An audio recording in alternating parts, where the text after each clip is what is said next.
Notice এসছে। নন্দীগ্রাম থানা ও আইসি notice করেছেন।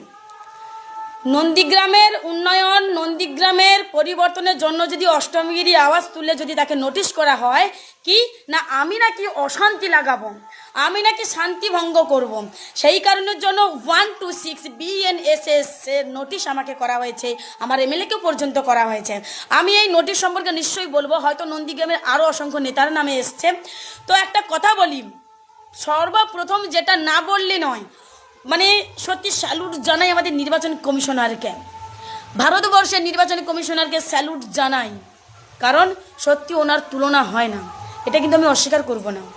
সত্যি ওনার যে এই কঠোর থেকে কঠোর পরিশ্রম কি না, এই যে বাংলার মানুষের কণ্ঠ রোধ করে দিয়ে বাংলার মানুষের বেঁচে থাকার গণতান্ত্রিক ভোটার অধিকারের 12টা বাজিয়ে দিয়ে যে কোনো মূল্যে মোটামুটি বাংলাটাকে বিজেপির হাতে তুলে দেবে বলে যে কঠিন থেকে কঠিন পরিশ্রম করে করছে, তার তুলনা হয় না, বিশ্বাস করুন। তার জন্য স্যালুট। বিজেপি নেতারা কোনোদিন নির্বাচন কমিশনারকে স্যালুট জানাবে কিনা জানি না, তবে অষ্টমীগিরি আজ থেকে জানিয়ে দিল সোশ্যাল মিডিয়ার মধ্য দিয়ে।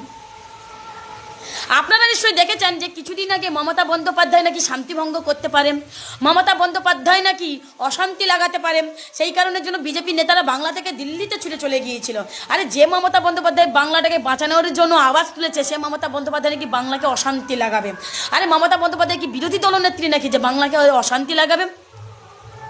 মমতা বন্দ্যোপাধ্যায়ের কণ্ঠরোধ করার জন্য দিল্লিতে গিয়েছিল, ব্যাস এবার নন্দীগ্রামে আমাকেও কণ্ঠরোধ করতে চাইছে।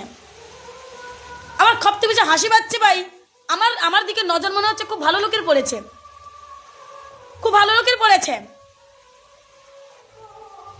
এই যে BNSS 126, আমি প্রত্যেকটা, আমি একজন আইনের স্টুডেন্ট, আমি আইনের প্রত্যেকটা সংবিধানের ধারাকে আমি সত্যি খুব সম্মান জানাই, কিন্তু এই ধারাটা যখন কোনো বিনা কারণে কারোর গায়ে লাগানো হয় তখন খুব আমার বিরক্ত লাগে, জানেন।